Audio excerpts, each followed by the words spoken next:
Assalamualaikum warahmatullahi wabarakatuh. Ibdahu al-maradudillah wa rahmatihil fatihah. A'udhu billahi minasyaitanir rajim. Bismillahirrahmanirrahim. Alhamdulillahi rabbil alamin arrahmanir rahim maliki yaumiddin. Iyyaka na'budu wa iyyaka nasta'in ihdinas siratal mustaqim. صراط الذين أنعمت عليهم غير المغضوب عليهم ولا الضالين رب اغفر لي ولوالدي وللمؤمنين آمين نحمدك اللهم كما أمرتنا أن نحمد ونصلي ونسلم على سيدنا محمد وعلى آله وأصحابه والتابعين والتابعين بإحسان إلى يوم الدين أما بعد. Hadirin hadirat jemaah salat subuh yang dimuliakan Allah Subhanahu wa taala. Alhamdulillahirabbil alamin, kita mengaturkan rasa syukur pada Allah Subhanahu wa taala atas nikmat-nikmat yang telah Allah berikan pada kita. Mudah-mudahan setiap nikmat yang Allah berikan adalah nikmat yang penuh dengan keberkahan. Salat dan salam mudah-mudahan Allah limpahkan pada junjungan kita Rasulullah Muhammad sallallahu alaihi wasallam. Mudah-mudahan dilimpahkan pula pada keluarganya, para sahabatnya, sampai pula kepada kita yang menjadi umat-umatnya. Amin ya rabbal alamin. Hadirin hadirat Bapak Ibu yang dirahmati Allah Subhanahu wa taala. Rasul mengajarkan kepada kita sebagai manusia pentingnya untuk mengenal Allah Subhanahu wa taala. Sebagai seorang makhluk wajib hukumnya untuk mengenal Sang Khalik. Yang diciptakan itu harus kenal siapa yang menciptakan. Bagaimana caranya kita bisa mengenal Allah Subhanahu wa taala? Banyak cara, diantaranya kita disuruh berpikir dengan alam semesta. Memikirkan kenapa ada gunung, kenapa ada matahari, kenapa ada bumi, tumbuhan, hewan, dan lain sebagainya. Namun yang lebih dekat dari itu, sebagaimana Rasulullah sampaikan, untuk mengenal Allah Subhanahu wa taala itu kita bisa mulai dengan mengenal diri sendiri. Rasul itu berpesan, qala Nabi sallallahu alaihi wasallam, man 'arafa nafsahu faqad 'arafa rabbahu. Man 'arafa nafsahu, siapa yang mengenal, siapa yang mengerti nafsahu, dirinya sendiri, faqad 'arafa rabbahu, maka orang itu sungguh-sungguh telah mengenal Tuhannya. Siapa yang mengenal, memahami, mengerti dirinya, dia pasti dituntun bisa mengenal Tuhannya, mengenal Allah Subhanahu wa taala. Oleh Rasul kita diajarkan mengenal diri itu dimulai dengan mengenali yang lahir, yang fisik, yang kelihatan, yang bisa diraba, yaitu tubuh kita yang luar. Kita disuruh angen-angen kita itu diciptakan dari apa, kita ini punya anggota tubuh apa saja. Rasul misalkan menyampaikan dalam sebuah hadis, inna khalaqnal insana min nutfatin amsajin nabtalihi faja'alnahu sami'an basira. Inna ja'alnal insana, sesungguhnya kami, kata Allah, menciptakan manusia min nutfatin, dari setetes mani, amsajin, yang bercampur. Air mani laki-laki dan perempuan bercampur, lalu dibentuk oleh Allah menjadi manusia. Nabtalihi, kemudian Allah setelah jadi manusia itu nabtalihi, Allah pun memberi ujian kepadanya, yaitu ada perintah, ada larangan. Faja'alnahu sami'an basira, dan Allah jadikan dia sami'an, mendengar, basiran, melihat. Untuk mengenal Allah pertama disuruh mengenal struktur tubuh kita. Misalkan aku kok bisa punya tangan ya, tangannya ada 2 lagi, tangan ini kok enak sekali ya, ada jari-jarinya bisa untuk menggenggam. Coba kalau jari-jari ini nggak ada persendiannya, kaku. Terus kita berpikir lagi, kita kok punya wajah ya, di wajah itu ada 2 mata. Kenapa mata kita itu ditaruh di depan? Kenapa nggak ditaruh di samping atau di belakang? Lalu kita punya hidung. Kenapa hidung kita lubangnya 2? Kenapa kok ada rambutnya? Kenapa kok ada upilnya? Kenapa upilnya rasanya taunya Cipi. Kenapa upilnya kok rasanya asin? Tidak tahu apa tujuan Allah, tapi di antara manfaatnya lantaran upil niku asin, hidung kita ora dadi umah semut. Nek upil niku rasanya asin, mengko irung dadi umah semut. Kita punya dada dan lain sebagainya. Niku dikongkon mikir. Ini kok kita punya struktur tubuh yang seperti ini. Ini tidak mungkin tiba-tiba ada. Ini pasti sengaja diadakan. Ini pasti ada maksudnya. Terus berpikir. Kita diberi diberi pantat, diberi bokong. Kenapa kita bisa duduk kepenak? Karena dagingnya banyak. Coba kalau tulang semuanya, gak betah duduk lama. Jadi Rasul mengajarkan, mulailah mengenal dirimu sebagai jalan untuk mengenal Tuhanmu. Mulai mengenal struktur tubuhmu. Ini yang paling tahu adalah para dokter, para ilmuwan yang pekerjaannya meneliti itu terus menerus. Jadi bahwa struktur tubuh kita ini dibuat itu ada maksudnya, ada kehendak dari Allah Subhanahu wa Ta'ala. Bayangkan kalau kita tiap saat itu mikir, aku dikasih tangan ini sebenarnya untuk apa? Aku dikasih mata ini sebenarnya untuk apa? Aku dikasih mulut sebenarnya untuk apa? Semuanya dipikir. Lalu setelah kita disuruh mikir-mikir yang lahiriah, berikutnya disuruh mikir yang batiniah, yang tidak kelihatan. Karena kita ini gabungan dari yang kelihatan dan yang tidak kelihatan. Yang kelihatan ini casing. Dawuh Allah, wa fi anfusikum afala tubsirun. Yang tidak kelihatan itu loh, wa fi anfusikum, yang ada di dalam jiwamu, di dalam ruhmu. Afala tubsirun, apakah engkau tidak melihatnya? Apakah engkau tidak menyadarinya?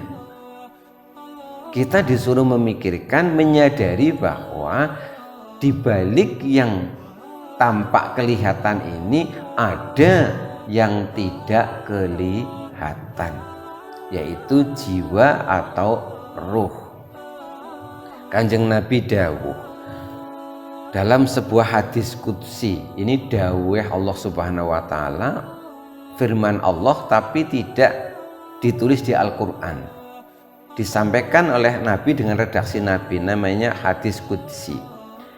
Allah suatu ketika menyampaikan kepada Rasul, banaitu fi jawfi ibni Adam qasron wa fil qasri sadron wa fil sadri qalban wa fil qalbi fuadan wa fil fuadi saghofan wa fis saghofi labban wa fil labbi sirron wa fis sirri ana. Kata Allah, banaitu, aku telah membangun fi jawfi ibni Adam, di dalam tubuh anak Adam, qasron, mahligai istana. Allah membangun sebuah istana dalam tubuh manusia. Wa fil qasri sodron, di dalam istana itu ada sodron, ada dada. Kemarin kita itu nyadran, maksudnya nyadran itu dari kata sodron, dikongkon ngeresiki isine dada. Terus apa? Nyadran terus kon padan donga. Aku bangun, kata Allah, di dalam diri manusia makhlike istana, di istana itu ada dada. Wa fis sodri, di dalam dada itu kolban, ada hati. Hati yang dimaksud di sini bukan hati yang berperan secara biologis. Hati secara biologis itu yang berfungsi membersihkan darah. Ini bukan itu yang dimaksud, tapi hati tempat menerima hidayah. Wa fil qalbi fuadan, di dalam hati, kata Allah, Allah menempatkan fuadan, mata hati. Wa fil fuadi saghofan, di dalam mata hati itu saghofan itu ada tutupnya. Wa fis saghofi labban, di dalam tutup itu ada lagi yang lebih lembut daripada itu, yang namanya adalah labban. Wa fil labbi sirun, di dalam labban itu ada namanya sirun, ada rahasia-rahasia. Wa fis siri, di dalam rahasia itu ana, aku bersemayam, kata Allah. Jadi di dalam diri kita itu ada laksana istana makhlike. Di situ ada tempat-tempat, ada satu tempat, di dalamnya ada tempat lagi, di dalamnya ada tempat lagi, di dalamnya ada tempat lagi, sampai yang terdalam Allah menyampaikan wa fis sirri ana, di dalam tempat yang terdalam di hati manusia ana, di situ ada aku, ada Allah Subhanahu wa taala. Maka Rasul itu sering menyampaikan, kalau engkau sedang punya masalah, bingung mau tanya ke siapa, ya istafti kolbaka, bertanyalah kepada hatimu. Kenapa? Karena di dalam hatimu itu ada sirrun fis sirri ana, di dalam hati itu ada Allah Subhanahu wa taala. Jadi Allah Subhanahu wa taala itu selalu bersama dengan kita, bersama dengan manusia, bersemayam di mana? Di dalam hati setiap manusia. Dan selalu membisikkan, memberitahu yang benar, yang salah, dan lain sebagainya. Setelah kita mengenal yang fisik-fisik, kemudian kita mengenal apa tadi? Yang tidak fisik, yang tidak kelihatan. Di antaranya ada hati, ada mata hati, ada rahasia. Di dalam rahasia itu ada Allah Subhanahu wa taala. Kemudian Rasul juga berpesan berkaitan dengan hati. Hati yang bukan secara biologis. Hati sebagai ciptaan Allah Subhanahu wa taala, tempat untuk menangkap sinyal, menerima hidayah. Nek kaya telepon niku sing nggo nangkep sinyal iki jerone anak apane? Anak wonten apane sing paham? Antena. Nah, gitu. Ada antena penangkap sinyal. Nah, di dalam hati kita, dalam diri kita itu ada antena penangkap sinyal hidayah dari Allah. Tinggal antenane rusak apa ora. Kanjeng Nabi dawuh, ala wa inna fil jasadi mudghatan idza sholahat sholahal jasadu kulluhu wa idza fasadat fasadal jasadu kulluhu, ala wahya al qalbu. Ala, ingat-ingat, jangan lupa, wa inna fil jasadi mudghatan, di dalam jasadmu itu ada mudghah, segumpal darah. Idza sholahat sholahal jasadu kulluhu, kalau dia baik maka baiklah seluruh tubuh. Wa idza fasadat fasadal jasadu, kalau dia rusak, rusaklah seluruh tubuh. Ala wahya al qalbu, ingatlah dia itu adalah hati. Jadi hati itu kalau baik semuanya baik, hati kalau buruk semuanya jadi buruk. Nah, yang ada di dalam itu kadang-kadang itu merembes bocor keluar. Yang ada di dalam kadang-kadang merembes bocor keluar. Maka orang itu kalau hatinya baik itu rembesannya yang keluar juga baik-baik. Orang dasar hatinya baik itu melihat sesuatu yang orang lain itu melihatnya buruk, karena aslinya hatinya baik, ya perkataannya tetap baik. Ini karena aslinya hatinya baik. Ada orang baik itu, ada seorang suami punya istri tidak begitu cantik, tapi suaminya baik banget itu. Suatu ketika itu istrinya nanya sama suaminya, "Pak, jare wong-wong irungku jere pesek, Pak." Suaminya hatinya baik, dia pun menjawab, "Mboten, Bu, irungnya jenengan mboten pesek tapi sedep." Nah, karena baik ya, keluarnya perkataannya baik.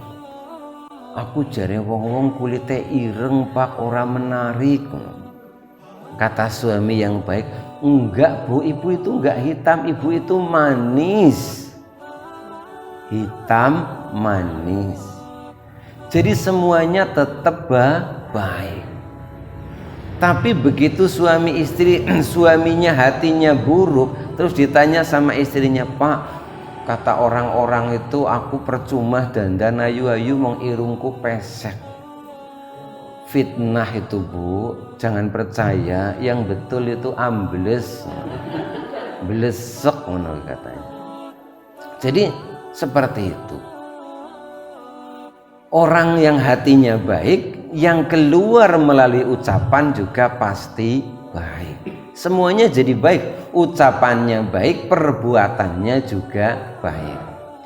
Makanya kasepuan dulu orang tua kita itu sering memberi nasihat seperti ini. Jagalah hatimu, yang ada di hatimu itu akan mempengaruhi pikiranmu. Yang ada di dalam pikiranmu akan mempengaruhi perkataanmu. Yang sering engkau katakan akan mempengaruhi perbuatanmu. Yang sering engkau perbuat itu akan menentukan kebiasaanmu. Kebiasaanmu yang sering kau lakukan akan menentukan nasibmu. Nah, ini turut-turutannya.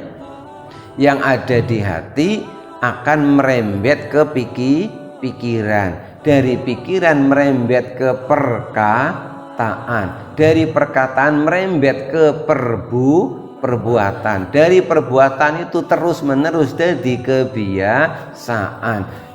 Dari kebiasaan itu akhirnya membentuk perilaku, akhirnya menghasilkan nasib. Menghasilkan nasib. Wong niku, orang itu kalau hatinya baik, nanti pikirannya baik. Pikirannya baik, perkataannya, omongannya baik. Kalau omongannya baik, perbuatannya baik. Kalau perbuatannya baik, kebiasaannya juga baik. Kalau kebiasaannya baik, insya Allah nasibnya juga baik. Jadi kita bisa merunut, bisa memeriksa kenapa ya ada seseorang misalkan, karena tidak mungkin Allah itu akan terus menerus itu menguji dengan penderitaan kepada seseorang. Ini pasti ada sebab musababnya, bisa dicek. Misalkan nyuwun sewu, ada seorang cari pekerjaan sulit, saben-saben kerja bini sedela di PHK, kerja ora sepira di PHK dan sebagainya. Ini sebenarnya kalau dipikir-pikir bisa dirunut pelan-pelan. Kenapa sih nasibnya kok seburuk itu? Coba dicek kebiasaannya. Oh, kebiasaan iki kerja jam 8 mangkate jam 9. Oh ya pantes. Terus kebiasaannya nggak nyambut gawe niku ora tenanan. Jajal kok bisa duwe kebiasaan begitu, anu bagaimana sih perbuatannya sehari-hari? Oh, anggere tangi bianu sewayah-wayah, digugah-gugahane angel. Lah kok gugahane angel, coba dicek omongane kepriye omongane. Oh, omongane ben ora kepenak. Angger dinasihati ora tau ngrungokna, senengane mbantahi. Lho kok bisa omongane negatif terus begitu? Jal tiliki pikirane. Kepriye niliki pikiran? Kemungkinan pikirannya juga buruk. Karena urutan tadi, kalau hatinya buruk, pikirannya buruk, perkataannya buruk, perbuatannya buruk, kebiasaannya buruk, nasibnya juga buruk. Nah, ini Nabi telah berpesan begitu. Jadi untuk mengenal Allah, kenali yang fisik, kenali yang batin, termasuk yang batin itu di dalamnya ada hati. Hati itu adalah antena penangkap sinyal hidayah dari Allah Subhanahu wa ta'ala. Masih ingat lagunya A'agim? Jagalah hati dan seterusnya. Yang terakhir, setelah kita merenungkan, memikirkan yang lahiriah, yang jasmani dan juga yang batiniah, maka yang terakhir akhirnya sampai kita pada perenungan, aku kok ternyata perpaduan dari yang jasmani dan rohani. Aku ini kok ternyata ini gabungan antara yang lahiriah dan batiniah. Sebenarnya untuk apa aku ini diciptakan? Akhirnya renungan terakhir itu sampai ke situ. Untuk apa kita diciptakan? Maka Allah Subhanahu wa ta'ala menyampaikan, wa ma khalaqtul jinna wal insa illa liya'budun. Tidaklah kuciptakan jin dan manusia kecuali liya'budun, untuk menyembah Allah, untuk beribadah kepada Allah. Ini banyak orang memahami bahwa beribadah itu terbatas ke yang formal-formal, yang ritual-ritual, sholat, puasa, zakat, haji. Padahal sebenarnya makna liya'budun, untuk menyembah, itu para ahli tafsir memaknainya lebih luas, untuk menjadi seorang hamba, untuk mengabdi kepada tuannya. Jadi kalau kita hanya berpikir bahwa aku diciptakan hanya untuk menyembah, itu seakan-akan kita itu hanya sekedar dikongkon ngelakoni perintah, ninggalke larangan. Bapak Ibu bayangkan jenengan memiliki pembantu, memiliki karyawan, itu uliat temandang hanya nunggu dikongkon, kira-kira gimana? Kesuh kan? Kita punya rewang, punya pembantu, itu kerjanya kok nunggu disuruh. Nah, kita ini adalah abdi, kita harus mengabdi kepada Allah Subhanahu wa ta'ala. Apa kita itu apa-apa itu hanya nunggu disuruh? Ternyata tidak. Kita lebih dalam dari itu, kita disuruh memahami peran dan tugas kita sebagai seorang hamba. Nah, peran dan tugas kita itu kalau kita sudah paham, itu ora usah ngenteni dikongkon.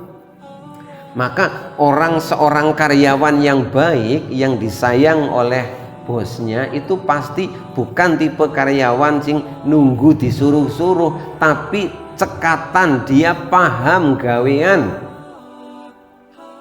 Gak usah menunggu disuruh. Nah, mestinya kita itu tahu, kita itu peran kita, tugas kita sebagai manusia itu apa. Karena ada yang Allah secara spesifik memberi kita perintah, kerjakan sholat, kerjakan bayar zakat. Ini perintahnya langsung spesifik. Tapi banyak yang perintahnya umum. Nah, kita ini disuruh paham sendiri. Misalkan kita hidup bermasyarakat, ya nggak usah nunggu diperintah. Bermasyarakat kan punya tetangga, yuk silaturahim ke tetangga susah ya dibantu.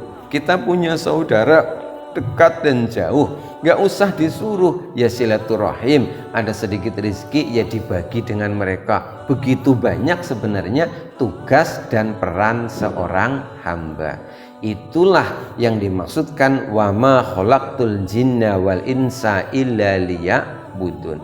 Sehingga semua aktivitas kita itu harus diniati, didasari mengabdi kepada Allah Subhanahu wa ta'ala.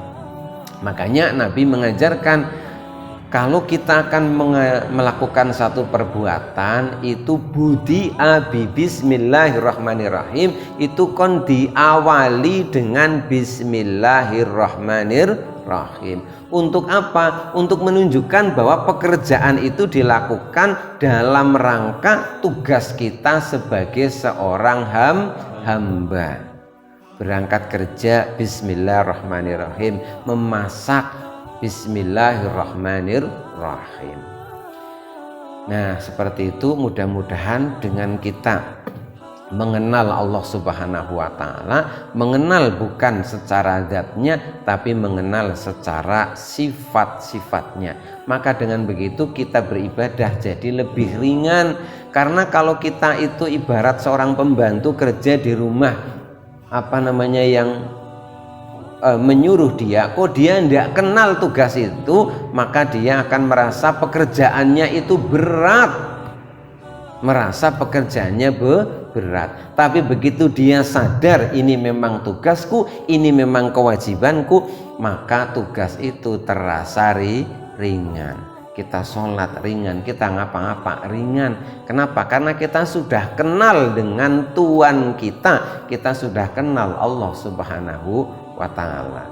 Jangan sampai seperti karyawan itu kerja sama sekali tidak kenal sama bosnya. Akhirnya apa? Kerjanya itu kira-kira bosnya lagi ngawasi sergep, kira-kira bosnya orang nang omah ditinggal ngobrol. Nah itu mentalnya jadi mental seperti itu. Tapi bagi yang mengenal dengan baik bosnya itu pasti kinerjanya bagus. Nah, kita harus mengenal Allah Subhanahu wa ta'ala. Dengan begitu itu kita akan senantiasa merasa bersama dengan Allah dan merasa diawasi oleh Allah Subhanahu wa ta'ala. Demikian, mudah-mudahan bisa menjadi renungan untuk kita bersama-sama. Mudah-mudahan ada manfaatnya, kurang lebihnya mohon maaf. Billahi taufiq wal hidayah, waridho wal inayah. Wassalamualaikum warahmatullahi wabarakatuh.